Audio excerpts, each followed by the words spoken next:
Hello everyone, how are you all. I hope आप सभी अच्छे होंगे। आप सभी का स्वागत है हमारी आज के वीडियो में। और आज के इस वीडियो में हम लोग समझने वाले हैं अबाउट 2D एरेज इन जावा। तो सबसे पहले यहाँ पर आपको स्क्रीन पर कुछ चीज़ें दिख रही होंगी, तो ये टेबल आपको विजिबल होगा। और इसी टेबल को रिलेट करते हुए अगर आपने 11th-12th में मैथ्स ली होंगी तो आई थिंक जितना मुझे याद है 11th की मैथ बुक 1 में, क्योंकि 11th में मैथ में 2 बुक होती हैं, तो बुक 1 में शुरुआत की चैप्टर्स के एक्सरसाइज में इससे टेबल से related, not this exactly but एक टेबल से रिलेटेड क्वेश्चन हुआ करता था। आई थिंक मुझे तो बिल्कुल ऊपर से जाता था वो क्वेश्चन उस टाइम पर, फिर बाद में सीखा समझा, बट ये टेबल से रिलेटेड लगा तो आई थॉट कि चलिए आपको भी रिकॉलिंग की जर्नी पर लेकर जाते हैं। बट अब वापस आते हैं, अभी आगे यहाँ पर पढ़ाई पर ध्यान देते हैं कि यहाँ पर सबसे पहले एक टिपिकल फॉर्मेट देखेंगे कि आपको जब भी 2D एरेज जावा में बनाना होता है तो उसके लिए क्या तरीका है। हमने लास्ट वीडियो में देखा कि एरेज बनता है क्या, list of same type of item या डेटा, जो भी आप कहना चाहें।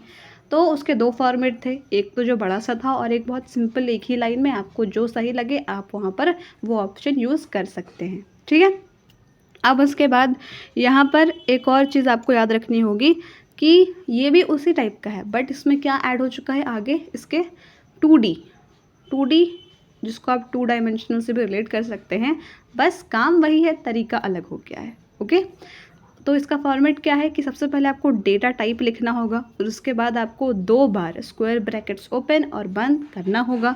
फिर उसके बाद आप यहाँ पर अपना 2D एरे का नाम लिखेंगे, नंबर्स मैंने लिख दिया, फिर इक्वल्स टू, फिर न्यू क्या है, लास्ट वीडियो में हमने इसको बहुत डिटेल में डिस्कस किया था कि ये कीवर्ड है और क्या काम करता है, बट अभी के लिए फॉर्मेट आप समझेंगे। फिर उसके बाद अगेन डेटा टाइप आप लिखेंगे, जिस भी तरीके का डेटा आप इंटर करने वाले हैं टेबल में। फिर अगेन आपका स्क्वायर ब्रैकेट ओपन होगा और क्लोज भी होगा, फिर वापस से ओपन होगा, क्लोज भी होगा। लेकिन यहाँ पर एक स्पेसिफिक क्या बात क्या है कि आपको पहले वाले स्क्वायर ब्रैकेट में रोज़ लिखने होंगे, फिर दूसरे वाले में कॉलम्स के नंबर लिखने होंगे, फिर उसके बाद आप एक सेमीकोलन दे देंगे जिसको टर्मिनेटर बोलते हैं। और जावा में तो हमने कितनी बार देखा है कि आप कोई भी कोड लिख रहे हो आपको वहाँ पर टर्मिनेटर देना बहुत ज़रूरी है, नहीं तो आपका फिर वो एरर देगा। ओके, तो आई थिंक आपको इतना समझ में आ गया होगा। अगर आपने एरेज देखा है तो एरेज का सेंटेक्स थोड़ा सा डिफरेंट था, बट आपको 2D एरेज के लिए ये वाला सेंटेक्स का फॉर्मेट याद रखना होगा और बहुत ईजी है बस। तो इससे आप अपने 2D एरेज बना सकते हैं। तो मान लीजिए कि यहाँ पर जैसे मैंने एग्जांपल के लिए आपको एक टेबल दिखाया है, तो इसमें कितने रोज़ हैं, 0। आपको यहाँ पर ये नहीं सोचना है कि रो 0, रो 1, रो 2 क्या है, ऐसे 1 2 3 क्यों नहीं है, कॉलम भी सेम 0 से शुरू हुआ है। उसके बारे में हमने पिछले वीडियो में भी समझा था और इस बार भी समझ लेते हैं कि जावा आपका एक ज़ीरो बेस्ड इंडेक्स लैंग्वेज है।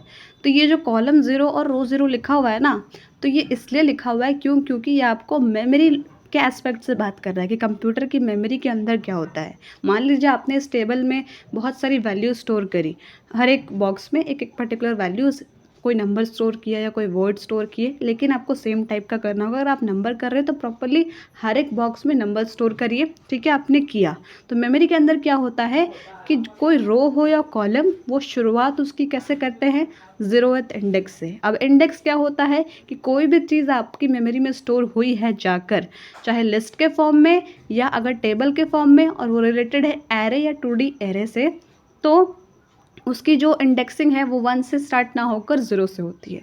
कंफ्यूज नहीं होना है, बस इतना समझना है कि यस, ये एक डिफ़ॉल्ट तरीका है कि हम लोग उसको बोलते हैं 0 से शुरू हो रहा है। बस ये मेमोरी के एस्पेक्ट से ये चीज़ें हैं कि 0 से शुरू होगा, नहीं तो आप नॉर्मल माइंड में तो आप 1 2 3 करेंगे ना, लेकिन मेमोरी के एस्पेक्ट में आपको यहाँ पर ये याद रखना बहुत ही ज़रूरी है। तो जब हम लोग कोडिंग कर रहे हैं तो कोडिंग के एस्पेक्ट से भी समझना और सीखना ज़रूरी है। इसलिए आपको याद होना चाहिए कि जब भी एरे और 2D एरेज की बात हो तो आप वहाँ पर 0 से शुरू करेंगे। ठीक है, चाहे टेबल हो या लिस्ट।